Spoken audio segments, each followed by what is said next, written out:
Bonjour, c'est Claire-Lise. Je me sens appelée en cette fin du mois de janvier à faire une audio sur les blessures du mois de janvier versus la fin du cycle, la fin de la porte du Nord. Je vous avais proposé de réécouter l'audio sur les blessures du mois de janvier que j'avais fait il y a un an. Et en ayant écouté ce mois de janvier dans mon cheminement personnel et à l'écoute de l'enseignement que je reçois, j'ai ressenti qu'il était important de revenir sur les blessures que l'on pouvait retraverser au mois de janvier versus fin de la porte du Nord et début d'un nouveau cycle. Dans cette conscience-là, dans cette conscience de la fin de quelque chose et du redémarrage, de ce chevauchement, de ce en même temps. C'est en même temps l'opposé et en même temps exactement la même chose. C'est le passage. Le mois de janvier nous propose un passage qui serait symboliquement une mort. Donc ça pourrait symboliser notre mort, la fin de notre vie. Et on passe vers le début d'autre chose qui serait cet autre monde euh, dans d'autres cieux, j'ai envie de dire, d'autres univers. La mort. Ça peut être aussi ce passage de cette arrivée sur Terre dans la matrice de la maman. Donc c'est pas encore la naissance. La naissance, ça sera plutôt mars, mars et août. Mais là, on est plutôt dans j'arrive dans la matrice, ou je repars dans la matrice universelle, dans le bol de la médecine des étoiles, le bol de médecine des étoiles.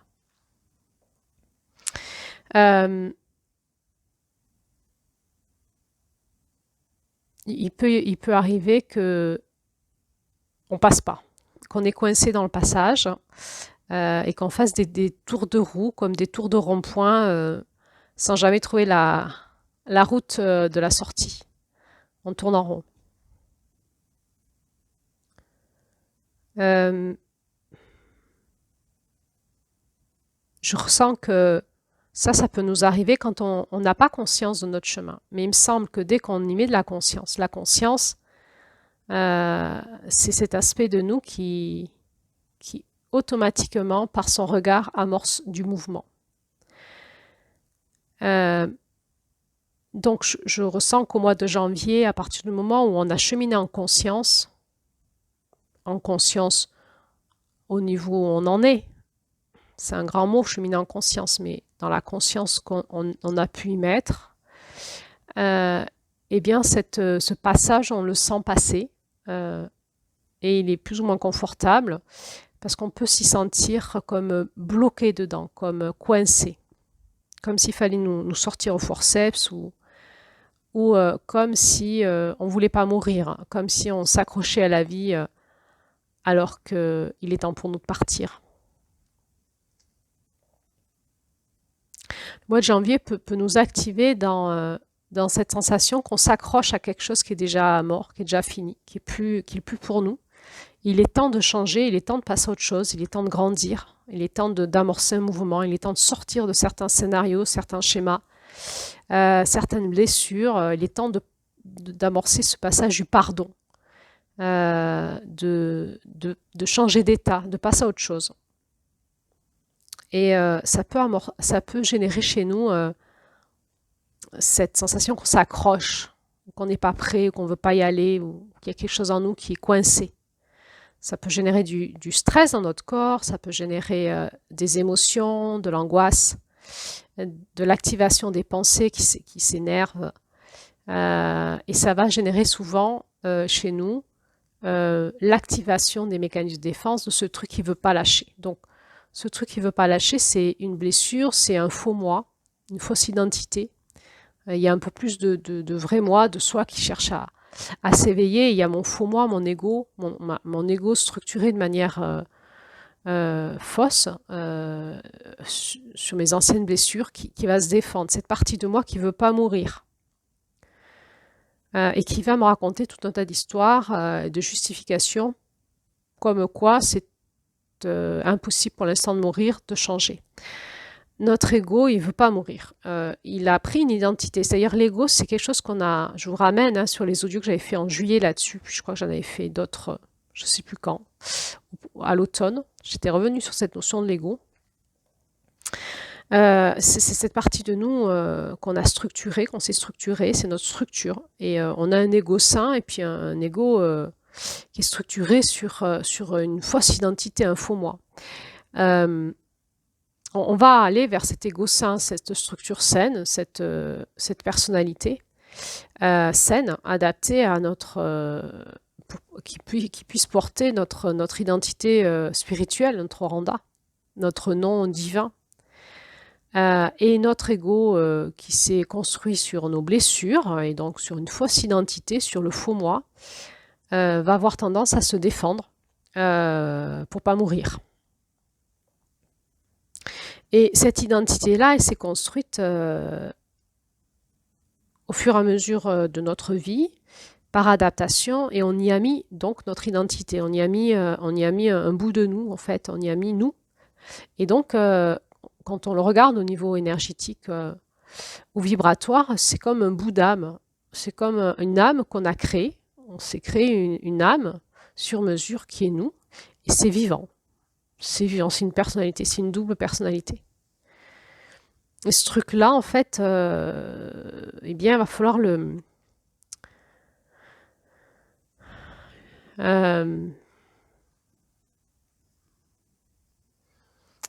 comme le faire fondre, comme le dissiper, comme le laisser disparaître, en fait.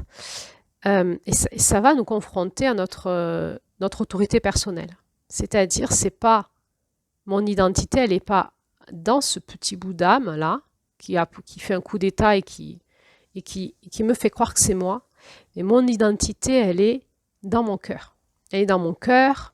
Quand je me reconnecte à mon cœur, à la terre et au ciel et au féminin divin, tout d'un coup, on peut faire ça dans des exercices de méditation, par exemple. Tout d'un coup, je vais sentir ma vraie identité et tout ce qui se débat et qui n'est pas moi. Dans cet ego, on peut retrouver des parasites énergétiques, des possessions, hein, vraiment. Donc, c'est quelque chose qui s'est surinfecté, c'est une surinfection de nos blessures. Hein, donc, on va retrouver le mécanisme de l'ombre, de notre ombre. Et donc, on peut avoir des égos surdimensionnés, surchargés en bas astral, en pensées négatives, en scénarios dysfonctionnels, en émotions très, très chargées. Et donc en chargé en nombre et des égos qui sont très très lourds en fait. Alors parfois il faut plusieurs tours de roue pour dissiper cet égo. Et on sent hein, qu'on aimerait changer mais qu'on n'est pas prêt, mais qu'il va falloir encore du temps. Et parfois on nous dit c'est maintenant. C'est un coup un sursaut de conscience. J'arrête d'alimenter ce truc-là qui n'est pas moi et que je crois que c'est moi. Et je retourne vraiment à l'écoute de mon cœur dans une discipline et une autorité personnelle et je nourris plus que ça. La lumière de mon cœur, la voix de mon oranda, mon nom divin. Et je vais comme bénie dans cette matrice de lumière qui est l'énergie de janvier, l'énergie du féminin divin, pour renaître à ma vraie identité. Et je ne crois plus ce qui me raconte des histoires ou des fausses émotions ou des faux comportements ou des faux réflexes, des fausses angoisses. J'arrête de me raconter des histoires et je regarde en face qui je suis. Le féminin divin a cette capacité en fait de nous accueillir dans sa matrice sans vouloir autre chose que ce qu'on est et de nous révéler la vérité de ce qu'on est en fait. Pour nous permettre l'année qui suit d'aller transformer ce qu'on veut plus être et d'aller vers ce qu'on voudrait être. Quand on se place dans la conscience du féminin divin, de ce qui est, de ce que nous sommes, C'est comme si on pouvait en janvier regarder la matrice de l'année et regarder ce qu'elle va enfanter de nous cette année en fait. Et on voit ce qu'on va devenir dans la matière cette année-là. On peut encore rectifier. On peut se dire ah non ça pue trop, c'est pas calé, c'est tout cassé, c'est tout décalé, c'est tout infecté, c'est sans conscience, je pars au casse-pipe. Et on peut quelque part encore amorcer un changement de programme en janvier.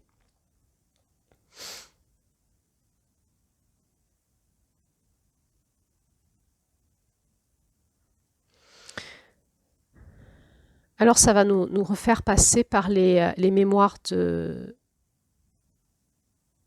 la matrice, hein, les mémoires qu'on a, les mémoires cellulaires, les mémoires énergétiques karmiques, vibratoires, énergétiques, karmiques et puis cellulaires de la matrice quand on s'est incarné. Les mémoires, les blessures d'incarnation, les mémoires d'incarnation. Quand on était dans le ventre de notre maman, au démarrage et tout le long de la gestation, il y avait ce côté où rien n'était joué. Tout peut se redéfinir à tout moment. Il y a le programme source qui est lancé, les gamètes hein, qui sont lancés avec les jours de conception, les moments, les parents, enfin bref, tout ce qui nous définit quand même à partir du moment où on est conçu. Mais il y a tout le reste encore qui n'est pas joué et l'enfant, l'identité de l'enfant se construit dans la matrice de la maman énormément. En lien avec tout un tas de choses que la maman va vivre ou que l'enfant va vivre dans le ventre de sa maman. En lien avec tout un écosystème émotionnel, de réalité qui va se passer qu'on ne sait pas encore en fait. Au démarrage, quand on conçoit un bébé, on ne sait pas ce qui va se passer les 9 mois de gestation et ça va le définir. On appelle ça l'empreinte de naissance. Alors en janvier, on peut ressentir, on peut repasser par nos mémoires matricielles, ce moment où quelque part notre corps était en attente, était dans l'impuissance c'est le moment où notre corps n'avait pas de pouvoir d'action. On est totalement dans le féminin, on reçoit le corps dans le ventre de la maman. Notre corps recevait les émotions de la maman, les énergies de la maman. On était dans le bain, on ne pouvait rien faire. J'ai envie de dire, s'il y avait quelque chose qui n'était pas sympa, on ne pouvait pas s'en défendre.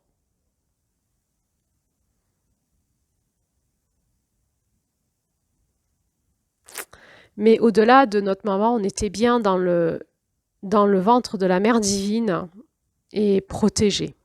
C'est-à-dire que c'est là où il y a les fausses couches, hein, ou les fécondations qui ne prennent pas. Au-delà on se rappelle que l'utérus des femmes est directement relié aux fréquences de la mère divine, des fréquences du féminin divin, de la matrice universelle. Et j'ai envie de dire, rien ne se passe dans le ventre des femmes que la mère divine ne l'ait permis.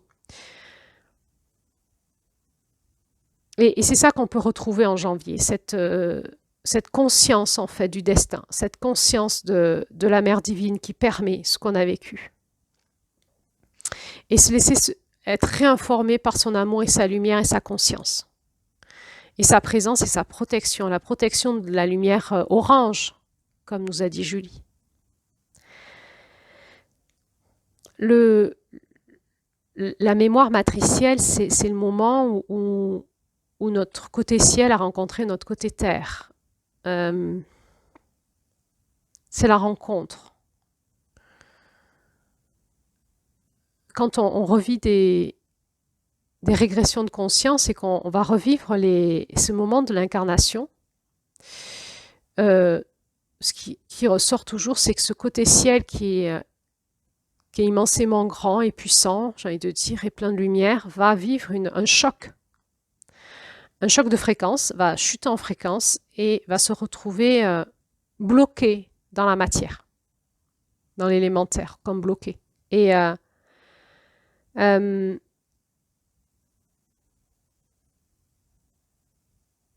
et là, en fait, suivant comment on l'a vécu entre j'ai envie de dire, notre espace ciel et notre espace terre, notre corps et notre âme et notre esprit, on peut avoir des blessures, hein, des blessures de choc d'incarnation. Ça dépend bien sûr de l'état de notre corps, des gènes activés, du couple parental et de ce qui se passe dans la société.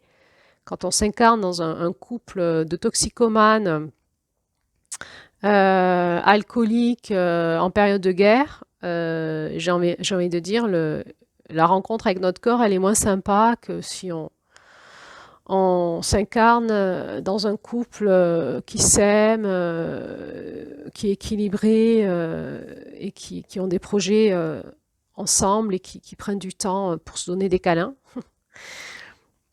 Donc on ne vit pas la même rencontre en fait entre notre côté ciel et notre côté terre, notre corps, en fonction déjà de cette empreinte de naissance, du coup parental et du moment où on s'incarne et dans quel contexte, et aussi des gènes qui sont activés par les gamètes dans ce corps qui se construit, aussi en lien aussi avec l'histoire ancestrale. Donc on peut avoir vécu des chocs d'incarnation, qui est ce moment où le Nagual, enfin le Nagual c'est côté ciel, on va rencontrer notre tonal côté terre, dans la matrice.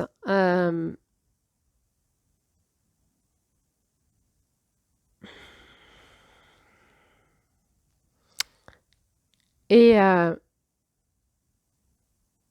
y a une vraie acceptation hein, de notre côté ciel de rentrer dans la matière. On était quelque part volontaire, et après il y a cet oubli, il y a ce choc de fréquence, et la rencontre dans la matière peut être un peu bousculante et très angoissante. On va retrouver donc là les blessures d'incarnation qui vont être activées. Et donc, on peut vivre du rejet de la matière, du rejet de la mère, de la matrice, hein, du bain matriciel, de la matière, et donc du rejet de la Terre, hein, de la planète Terre, du lien à la Terre. Et à la matière Terre, à la matière. Hein. Et certaines personnes ont des blessures d'incarnation, et en janvier, on y repasse souvent, c'est-à-dire qu'on n'est pas confort dans cette espèce mémorielle où on est comme dans un bain matriciel et on va repartir comme dans une nouvelle incarnation en mars et où il faut repartir dans la matière, revenir dans la matière dans une nouvelle énergie et on peut repasser par nos chocs d'incarnation et surtout le choc d'incarnation ça va faire que notre partie ciel a du mal à communiquer avec la partie terre. Hein. On a du mal à être en lien avec notre corps, avec la matière, avec la réalité. On peut être dans des dénis de réalité et se raconter plein d'histoires. Hein. Être ailleurs que dans notre corps, couper de notre corps, mais aussi couper de la conscience qu'on est sur Terre et d'un destin ou d'un chemin et de tout notre écosystème terrestre. Et on peut avoir du mal à être connecté à la Terre vibratoirement. On peut vivre des clivages de connexion à la Terre et qui va générer des angoisses, des mal-être, difficultés à avoir de l'élan de vie, à comprendre le sens de sa vie, à se lever le matin et être bien dans ses baskets, quoi, bien dans son corps, bien dans sa journée, bien dans sa vie et comprendre qu'on a un pouvoir d'action dans la matière par notre côté ciel. Et comme il y a comme un conflit, comme un clivage, comme un état de choc, une sidération entre la connexion entre notre ciel et notre terre, quelque chose qui dysfonctionne dans notre incarnation et ça ne se passe pas comme on veut, ça peut générer des angoisses, des sidérations, des sensations de lourdeur, difficulté avec la sexualité, difficulté de manger, difficulté de dormir ou de se lever le matin, ou difficulté d'être dans une réalité joyeuse dans le sens de notre vie. Ça peut ça peut nous faire des caractères un petit peu dépressifs ou anxieux.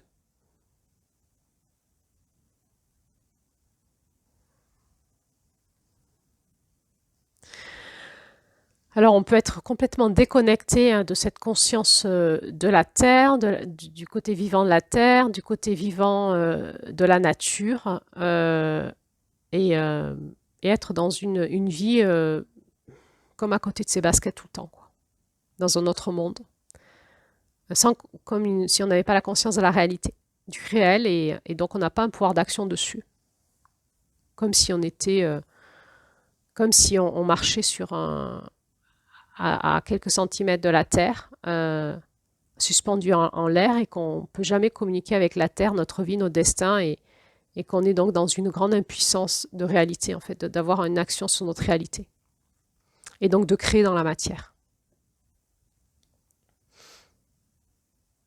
Alors là, il faut aller retravailler les blessures d'incarnation. C'est typiquement les blessures liées à la mère divine, au féminin divin et à la mer et à la terre. On peut retrouver, plus on travaille ça, hein, derrière, on peut retrouver vraiment des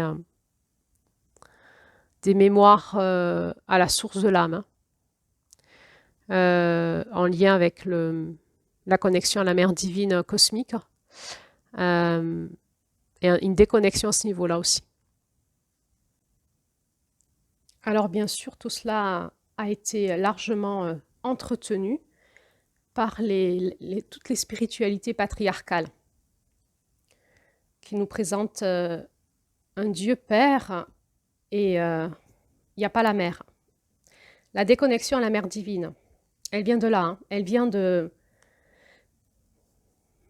des âmes inversées, on va dire, des énergies inversées à la source de l'univers qui vont déconnecter le masculin du féminin divin, générer des mouvements dans l'univers et sur Terre de dualité, en fait, d'opposition entre, quelque part, le masculin divin et le féminin divin, le père et la mère.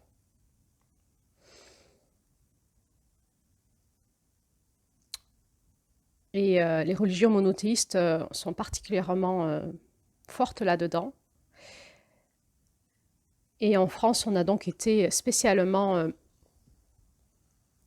coupé de la spiritualité du féminin, de la spiritualité de la mère divine. Alors là, j'aimerais préciser que ce n'était pas du tout l'enseignement de Jésus, hein.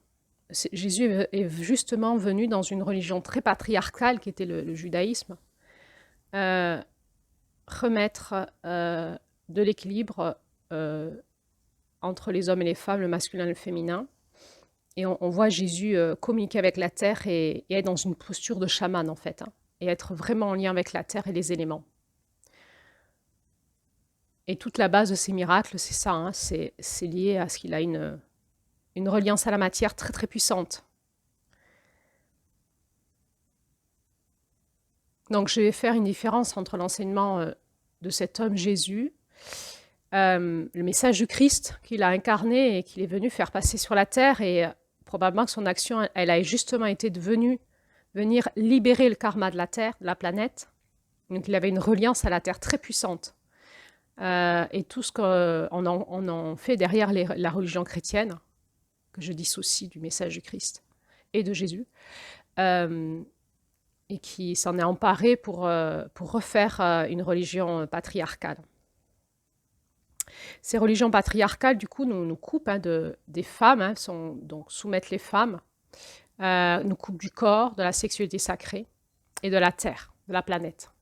Ils nous ramènent tout le temps vers le ciel, vers le Père, vers le masculin étant le chef sur la femme, le chef, la femme devant être soumise, et nous sommes que de passage sur la terre, et notre pays est dans les cieux, ce qui est vrai en soi, hein, mais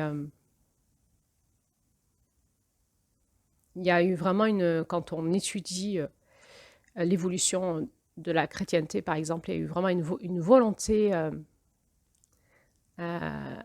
des chefs de l'Église d'éliminer les textes et les enseignements qui étaient reliés à la terre, aux femmes, au féminin, au corps, à la sexualité, au féminin sacré.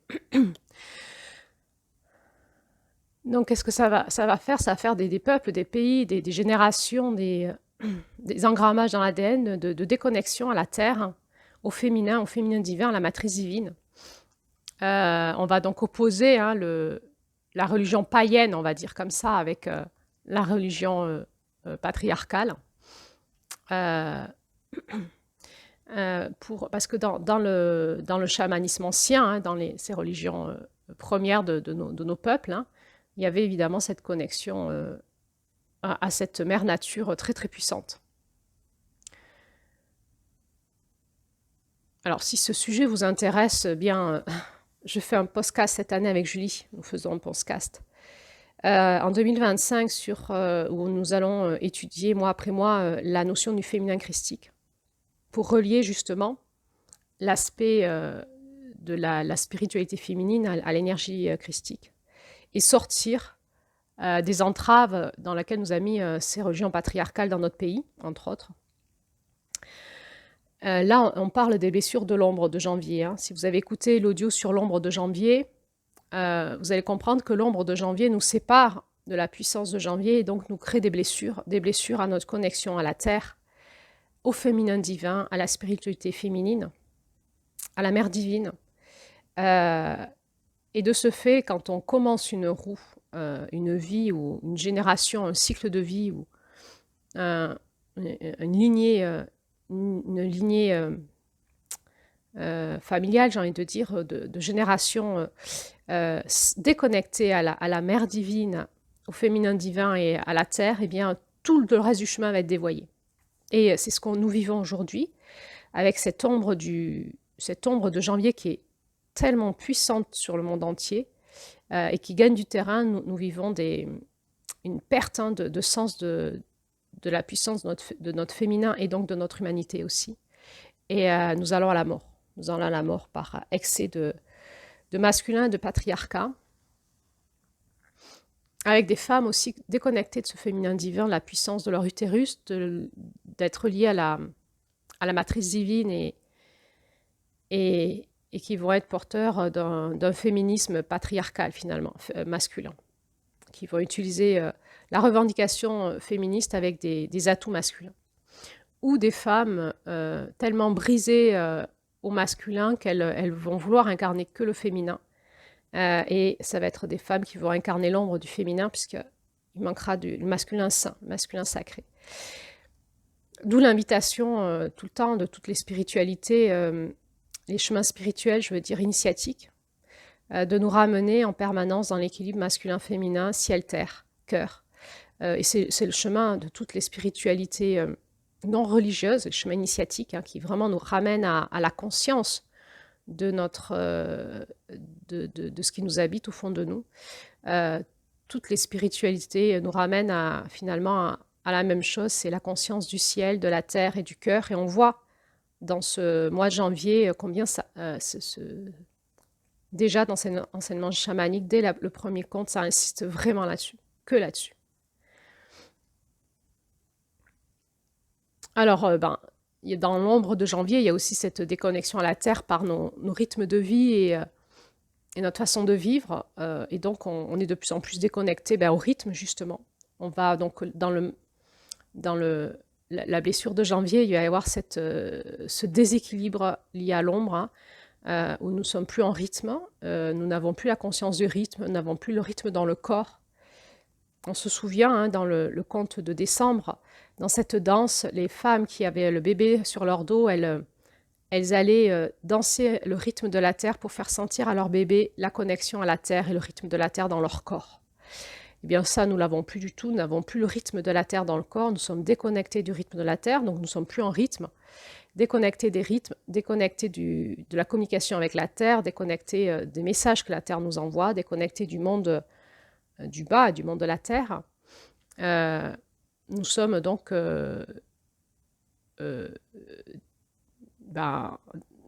j'allais dire, c'est même pas un contretemps, on n'est plus du tout en rythme et on crée le chaos. On crée le chaos en nous et autour de nous et sur la terre. On n'est même plus connecté aux saisons. On mange n'importe comment. On sait même plus c'est quoi un équinoxe et un solstice. On est déconnecté même de l'univers finalement, du monde du ciel, puisque petit à petit, ces religions patriarcales ne donnent plus de sens à notre âme et on meurt à la spiritualité, on meurt au sens de la vie, on meurt à notre humanité et on devient des robots, des zombies, des corps déconnectés de la terre, des âmes déconnectées du ciel et un esprit sous emprise de l'ombre de janvier.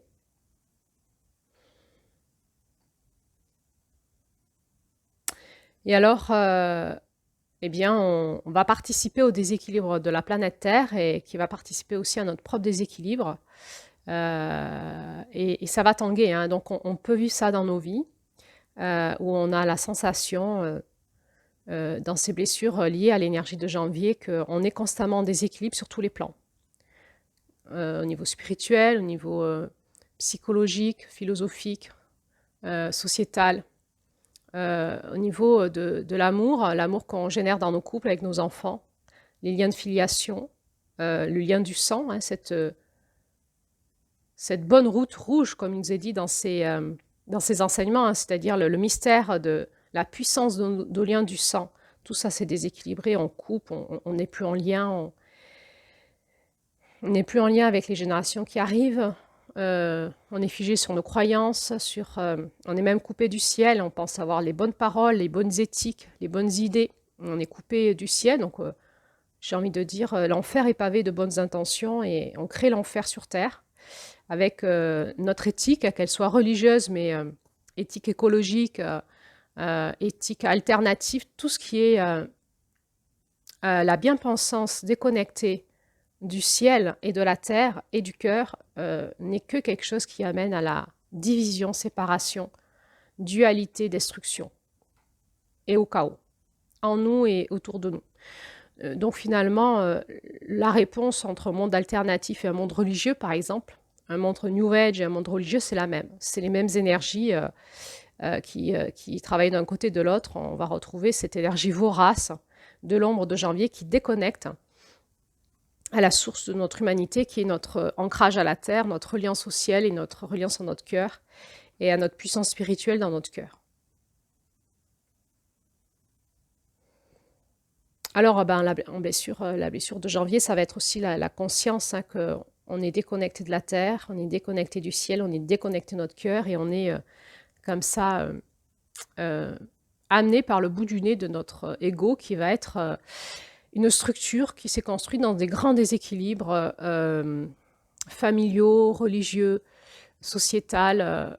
Et on en est spécialement là actuellement où tout est parti en déséquilibre. On ne sait même plus qu'est-ce que c'est que l'amour, qu'est-ce que c'est que la vie. On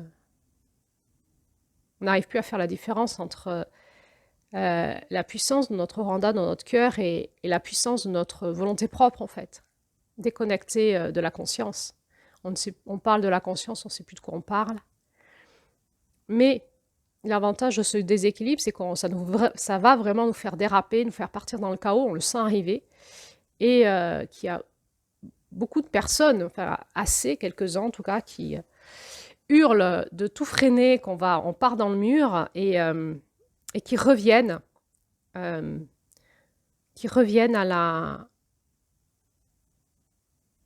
à la fréquence de cette mère divine de janvier, à la fréquence de ce féminin divin, qui sera ensuite sacré quand ça va s'incarner dans la matière, qui sont en tout cas en quête, en recherche, peut-être comme moi, peut-être comme vous si vous m'écoutez.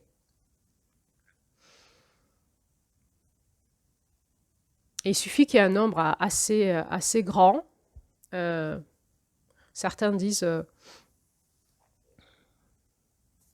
comme 12%, pour que ça fasse déjà contrebalance et que ça ramène l'équilibre de la Terre dans un sens qui pourrait être dans un sens c'est celui de la vie, en fait, celui de l'équilibre, de l'harmonie de cette planète, parce qu'ensuite, cela fera un effet boule de neige dans les consciences. On est comme dans un effet balancier où on est parti dans les extrêmes et on aurait l'impression que de revenir, par exemple, dans une pratique chamanique, serait de revenir dans l'extrême inverse, et c'est vrai, ça pourrait être vrai. Nous sommes vraiment invités à revenir au centre. Donc peut-être que d'aller étudier dans la balance l'extrême inverse qui serait des pratiques chamaniques pures, et donc une déconnexion de la société, quelque part redevenir comme des puritains en lien avec cette énergie de janvier, hein, déconnecter la société pure nature, pure écologie, eh bien c'est la même chose, hein, on retourne dans une religion. Si on n'est pas connecté à la terre, si on n'est pas connecté au ciel et au cœur, on ne fait que faire des secousses dans l'opposé. Pour arriver à l'équilibre, on est obligé de revenir, oui, à la connexion à la terre, mais aussi au ciel et à notre cœur, et de faire ce travail de conscience en nous.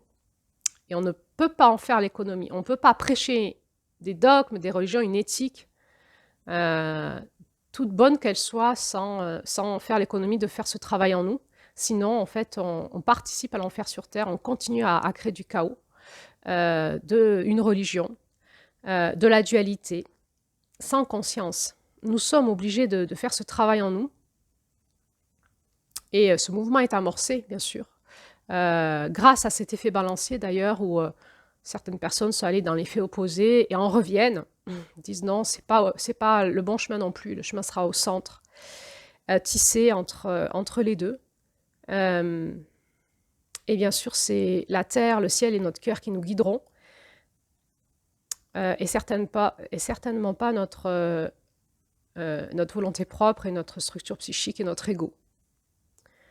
Alors ce chemin, il est à faire en nous, et en janvier, on est reconfronté à on en est où dans ce chemin connexion ciel, terre, cœur, à l'écoute de notre cœur, et passer à l'action dans le monde. Est-ce qu'on va être cette année de ceux qui vont pouvoir passer à l'action dans le monde, et de ceux qui vont commencer à rééquilibrer dans l'autre sens, non pas dans cet effet balancier, mais dans cet effet de revenir à l'équilibre, à l'harmonie du ciel, de la terre dans notre cœur. Et est-ce que nous allons être de ceux et de celles qui allons parler et passer à l'action avec notre cœur, et ne plus croire ce que dit notre structure psychique, notre éthique, nos bonnes intentions, quelles qu'elles soient, nos croyances, est-ce qu'on va quitter nos liens de loyauté à des groupes, des communautés, des religions, à cette loyauté aussi familiale, à cette loyauté ancestrale, aux religions anciennes, patriarcales.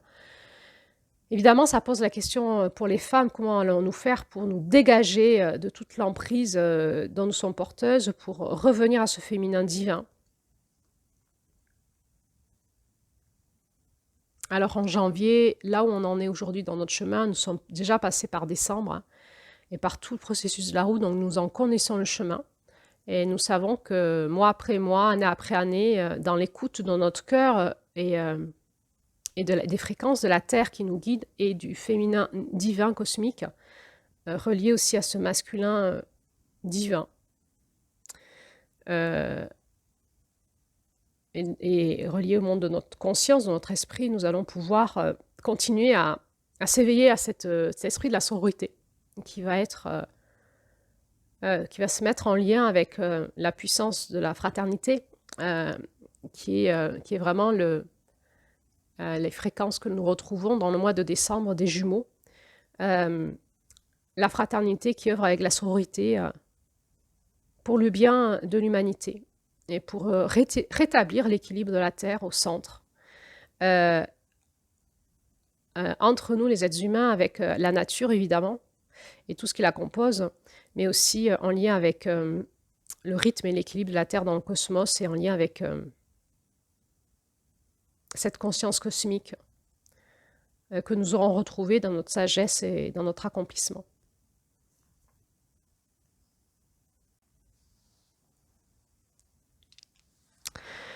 Voilà, et puis une dernière chose auquel je pense, c'est qu'on a la conscience, peut-être qu'on va redémarrer un nouveau cycle, et qu'on est comme en janvier, c'est comme si on était dans l'obligation de commencer ce processus cyclique qui va maturer, hein, dans les mois qui arrivent. Et on est dans ce démarrage, on est obligé.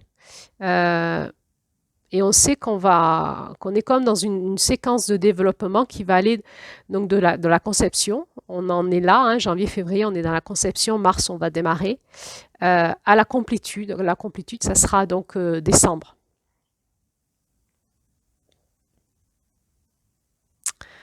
Cette énergie qui est d'initier un mouvement de démarrage et que c'est maintenant, on n'a pas le choix. Ça nous oblige à grandir. Hein, on change de cycle, et ça nous oblige à grandir et à démarrer quelque chose pour lequel on sent qu'il faut qu'on démarre, mais pour lequel on ne se sent pas dans la maîtrise. On se sent comme ignorant, bébé,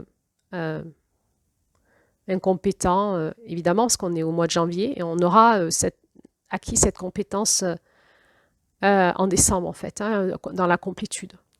Et donc, ça peut être très inconfortable parce qu'on se sent poussé même peut-être à faire des grandes choses. Hein. Ça peut être en lien avec nos relations, par exemple, un nouveau type de relation, un nouveau travail, une rencontre avec un homme, une femme, un nouveau type de couple qu'on ne connaît pas, nouvelle alliance professionnelle ou spirituelle, je dirais.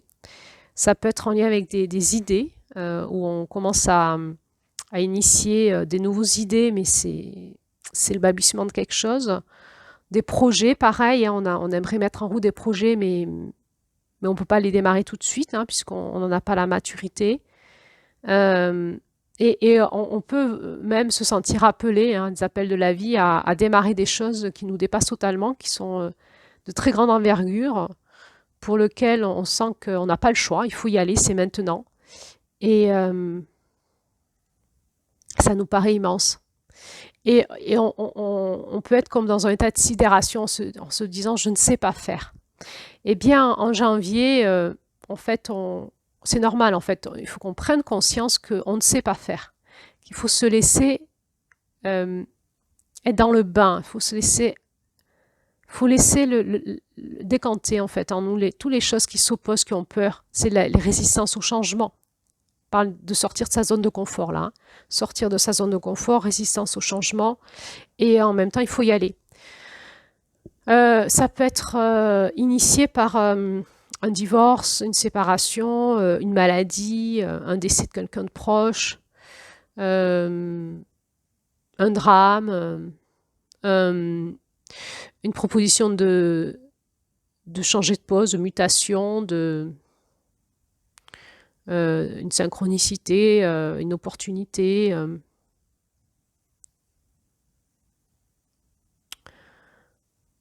En tout cas, on sent que c'est le moment, quoi. Enfin, là, on n'a plus le choix, il faut y aller, quoi. Il faut sauter dans le bain, donc on sort de sa zone de confort, on va traverser les résistances au changement, et en janvier, on démarre.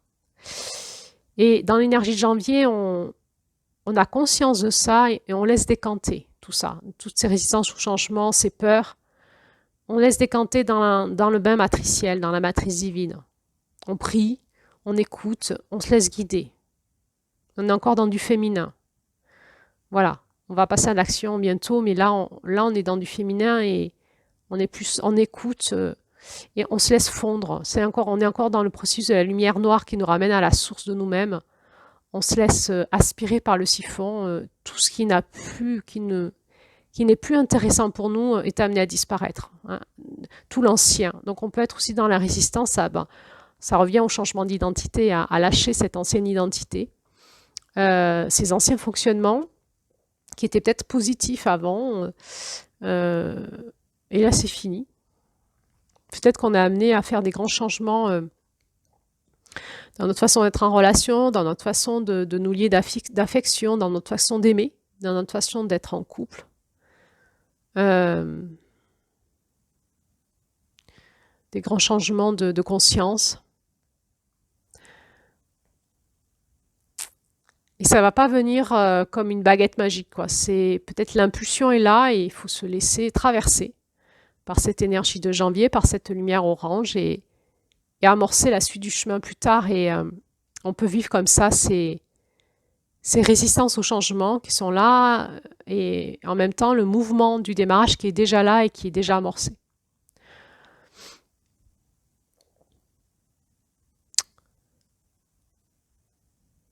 Voilà ce que je pouvais vous dire par rapport aux blessures qui peuvent s'activer en nous en ce mois de janvier. Puis il peut y avoir des choses très joyeuses, hein, c'est-à-dire vraiment une énergie qui est là. On sent que c'est pas qu'on démarre pas encore, mais que c'est bientôt. Il peut y avoir beaucoup de joie, de confiance. euh, et de lâcher prise dans la confiance et la conscience et la joie qu'on va être accompagné et que, évidemment, nos blessures s'activent parce on est inversé à des endroits, on est cassé, on est infecté, on a mis des programmes de protection et du coup, c'est pas fluide. Mais si imaginons qu'on lâche tout ça et qu'on laisse juste l'énergie de la matrice divine, hein, du féminin divin nous traverser, alors on transmute, on est en train de faire un changement comme un papillon dans son cocon, en joie. Et on n'a rien d'autre à faire que de se laisser être et de laisser advenir ce qui va arriver parce que la vie va nous guider. Et peut-être qu'on sent ça aussi en même temps. En même temps que nos résistances, on sent aussi cette joie qui arrive et cet être qui nous guide, cette oranda, ce fond du siphon de la lumière noire qui nous dit je suis là. On a atteint la source de notre être et on sent qu'on a la puissance qui est là et on peut sentir en janvier comme ce doublon, on sent notre être qui nous porte dans sa puissance qui est là et toute notre vieux moi, nos vieilles résistances, notre vieille structure psychique, notre vieille structure de personnalité qui est façonnée, alchimisée. Et ça peut faire des douleurs dans le corps, des douleurs de résistance, des douleurs au niveau énergétique. Hein. On va sentir ce système nerveux qui résiste, le système énergétique qui se défend. Et en même temps, cette grande paix et conscience que notre être divin est là et que ça va bien se passer en fait. Et il faut juste se laisser fondre en fait, hein, se laisser fondre nos cuirasses. Voilà, ça me paraissait important de remettre tout ça au goût du jour pour nous accompagner un peu plus. Et bien voilà, il restera une dernière audio qui va faire le lien avec la 13e ère. Et donc à bientôt pour cette dernière audio.